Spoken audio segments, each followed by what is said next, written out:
Bon, l'obélisque et le cadeau égyptien. C'est un rituel pour invoquer Anubis, en fait. Tu rêves à lire ça, là, tu peux invoquer Anubis. Bon, ben il semble qu'on soit pas sûr que c'est un cadeau. L'obélisque égyptien en plein. On commence la journée 16. Alors aujourd'hui, on va aller voir la cathédrale Sainte-Sophia, la Blue Mosquée. Ça va être super. Puis peut-être d'autres petites surprises à suivre. C'est tellement dommage. Il y a beaucoup de rénovations. C'est dommage pour nous parce qu'on est au mois de septembre. Pourtant, c'est encore beaucoup de touristes. Mais bon, ils ont décidé de faire les rénovations maintenant. Donc, il y a beaucoup de... Une grande partie des bâtiments sont cachés. Donc, en tout cas, on va essayer de ramener les images de ce qui est possible d'avoir. Voilà.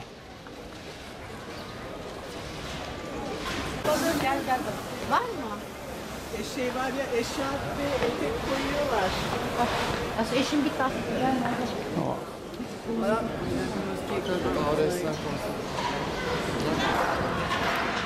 C'est un bon match.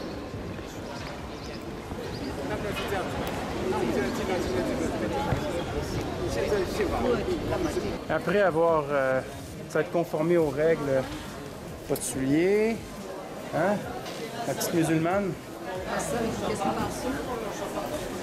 Et donc, voici la... Oh, il y a des travaux à l'intérieur aussi. Je vais être remboursé. Bon, c'est gratuit, là, mais... Ah, par là, on peut voir un peu.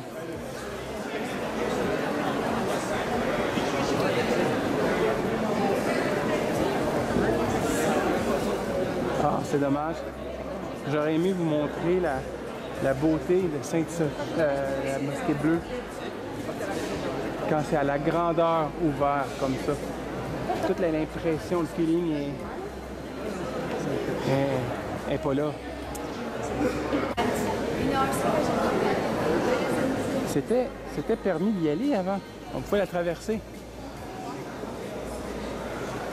C'était magnifique, mais là, malheureusement, tout le monde, on peut pas vous montrer la mosquée bleue. J'aurais tellement aimé ça. C'est une beauté en vérité, mais là, tout est caché. C'est barré. Il y a même une barrière qui nous empêche de traverser. C'est un petit peu poche. Bon ben, ça va-tu? Wow.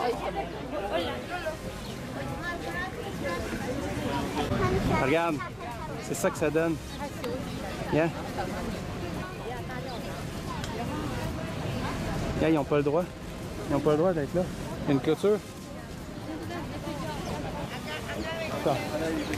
Elle est super. Il y a tellement de monde qui prennent des photos, c'est difficile de se diriger sans bloquer une photo.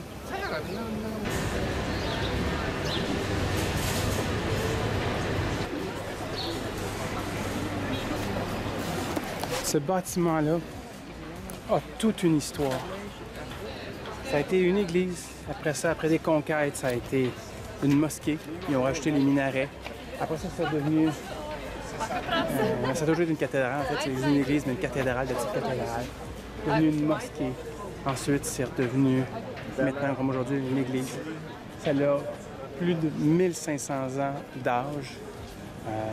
C'est vraiment impressionnant qu'elle est encore vraiment belle, bien conservée. On voit qu'elle est entretenue aux petits soins. J'espère qu'on va pouvoir la voir dans son entièreté. C'est intéressant, ils expliquent que c'est pas la première construction. Il y avait déjà une autre église, puis ils ont reconstruit par-dessus. C'était très intéressant. Donc, ce que je disais, c'est ça, c'est le bâtiment qu'on va aller visiter. C'est la troisième version, en fait, parce qu'il y a eu une première église fondation, il y a eu une deuxième. Elle a été rasée en l'an 300, et puis celle-là, elle a été reconstruite plutôt.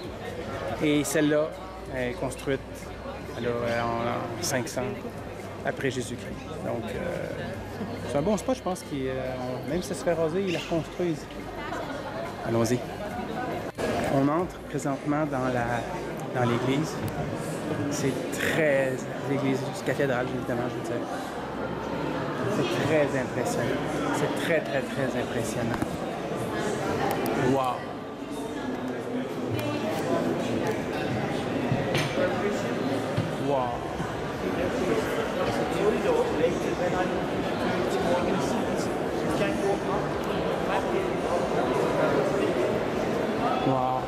entre dans la section principale.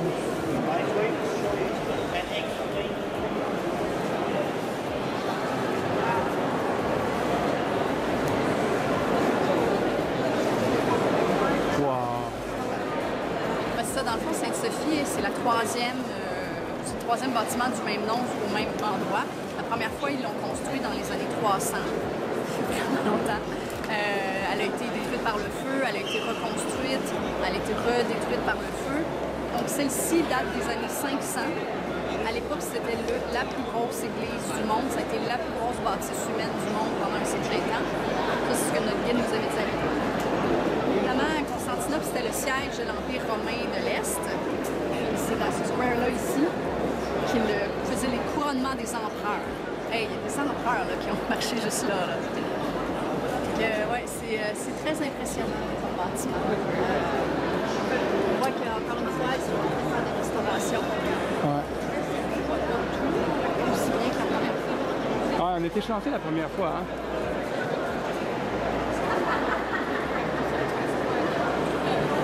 Ouais. On s'est amusé, Eric a entendu un guide qui parlait en anglais juste à côté de nous, qui a raconté des choses vraiment intéressantes. Je ne sais pas si tu veux raconter, Eric. Ben en fait, oui, OK. Attends un peu. En fait, il a raconté deux choses intéressantes. Ici, ça a été bâti principalement par deux mathématiciens. Il racontait que la mosquée bleue a été bâtie en 6 ans. Et ici, ça a été bâti en 4 ans, plusieurs mois et quelques jours.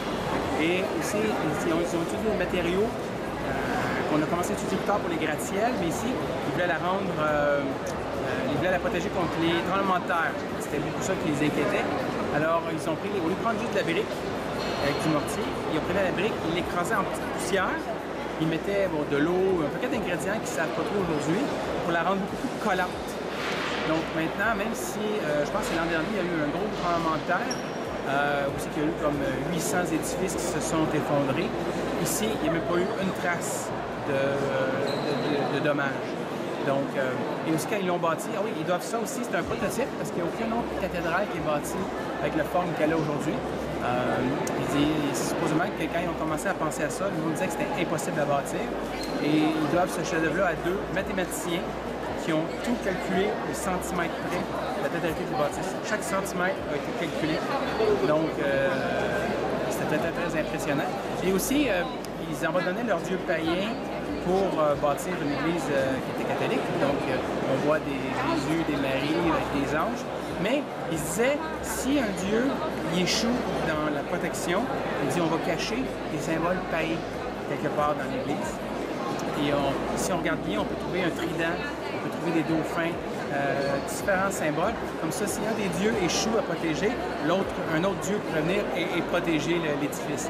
Là, il était croyant, mais pas complètement convaincu, là. C'est ça, il était croyant, mais il se disait, écoute, on prend pas de chance. C'est ça. Si un dieu n'est pas capable, l'autre peut-être. À l'époque où ils ont bâti cet édifice, quand il était neuf, il était tout neuf, ils se sont dit que ce serait le fun d'avoir quelque chose d'ancien. Ils sont allés chercher ce vase-là, qui était quoi, 500 ans plus vieux. Il y en a un, il y en a l'autre bord. Ils mettent l'eau bénite, le kit qui a été utilisé. Fait qu'ils se sont dit, tiens, de quoi d'ancien, c'est le fun. Ben, 2000 ans, il est encore là. Je sais pas s'il est encore très utilisé. Les valves ont l'air d'être un peu usées. Ce vase-là, il vient de l'ancienne Pergamon. Il date du 3e, 4e siècle avant Jésus-Christ. C'est le sultan Mourad qui en 500 quelque chose qui a décidé, ah ben gars, j'aurais besoin de vase dans ma mosquée. Ils ont amené ça. Wow. Ils distribuaient de l'eau et du sherbet. Sherbet. Si quelqu'un sait c'est quoi, vous nous direz. Sherbet. Juste en sortant, à la sortie de la cathédrale, t'as le baptistère. Il y avait des gens qui se promènent là. Il y a une autre section là. Je sais pas. Ah. Ouais. C'est le baptistère ici. Tu vas faire plonger dans l'eau? Tu vas te faire baptiser? Vous voulez prendre un bain? Non, c'est pour baptiser les bébés ici. Sérieux? Ben, baptiser peut-être pas juste les bébés, baptiser les gens. Non, le bébé, il est noir. Autre fait historique intéressant? Ou même pas fait historique, fait intéressant? Oui, c'est ça. La première fois qu'on est venu ici, je n'avais pas cette connaissance-là. Je pensais que Sainte-Sophie, c'était une madame qui s'appelait Sophie, puis c'était une sainte, tu sais.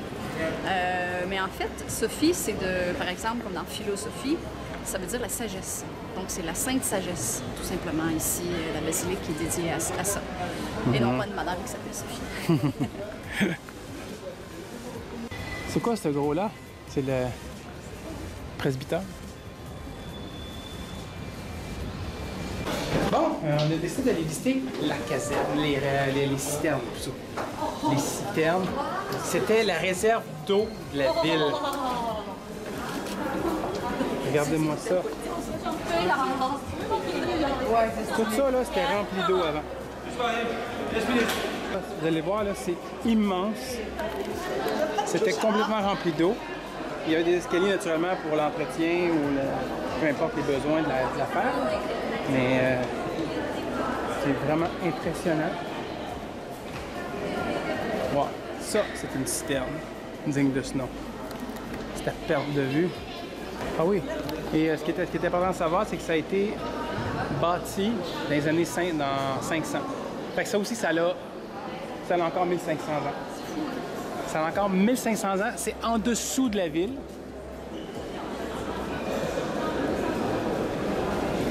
Puis l'empereur, quel empereur? Justinien, je pense. Justinien, il s'est dit, j'aurai pas de trouble d'eau. Naturellement, quand c'est trop noir, on voit pas bien. L'œil voit bien, mais... Ah, attends un petit peu. On va essayer. Si l'œil voit bien. Ah, c'est un petit peu mieux. Ouais, la dernière fois qu'on était venu, il y avait de l'eau, puis là, il n'y a plus d'eau.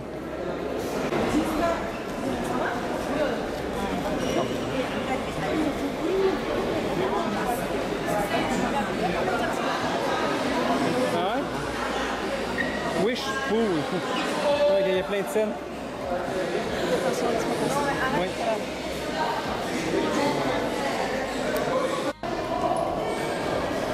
Ah, ça c'est une grosse roche.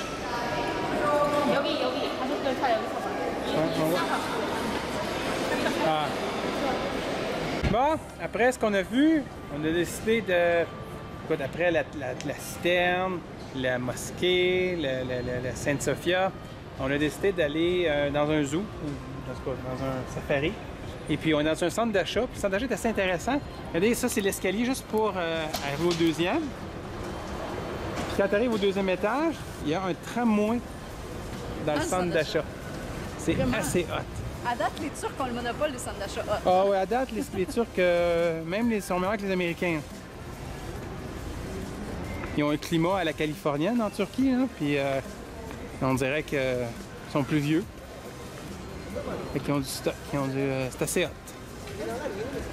Toujours à la recherche du food court dans le centre d'achat. On vient de voir ça, là. Pour certains, c'est l'heure du bain. Ils sont tous en train de se laver.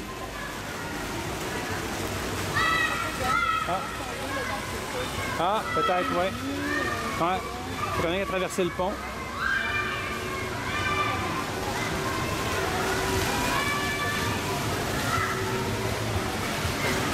Papa, parce que c'est promené en chaloupe, on passe en dessous du pont, là. En chaloupe? Ouais.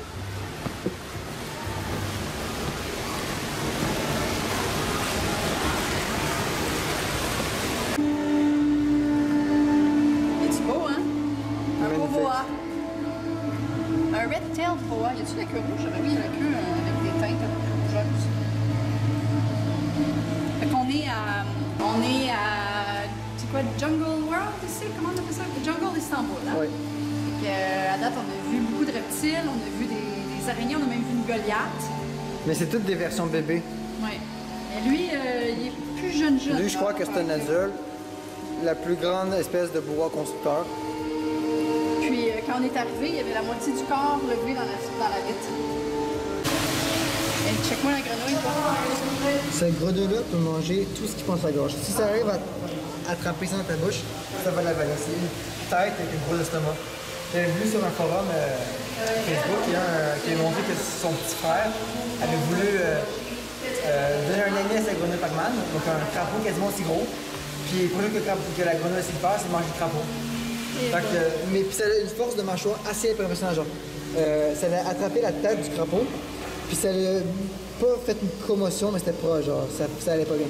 C'est très très puissant.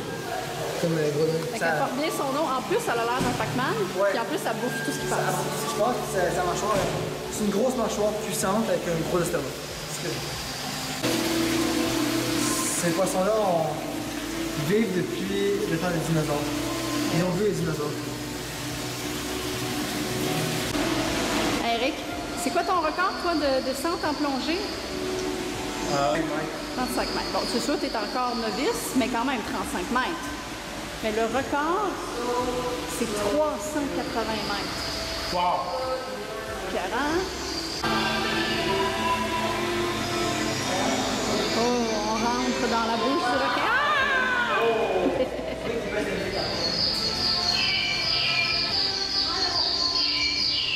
Ah! Est-ce que vous entendez? On arrive dans la section des oiseaux.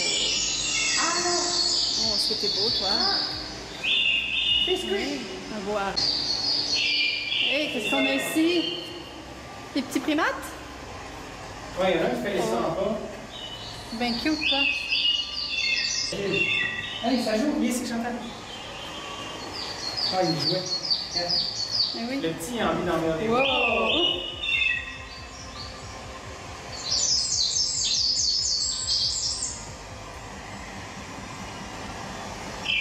Ok, regarde. Là. Reste avec le petit, il est marrant, le petit. T'amuses, mon petit coco? Montre-nous son sang encore, tes pirouettes. On a une autre sorte ici. Du mec qui mange une cage. Très mignon. de l'eau à la base.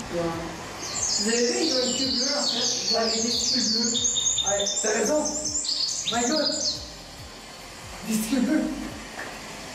Ouais, c'est peut-être pas le signe de la race, c'est c'est vrai, plus hein? le signe que c'est quelqu'un qui est pas fonctionnel. They are used very much in scientific experiments because they are very similar to humans. Ouais, je connais une couple de gars qui disent qu'ils ont les couilles bleues. C'est pour ça. C'est vrai qu'ils ont les couilles bleues, hein. Deuxième activité, Ghost Strange. Oh, c'est un manège qui fait peur.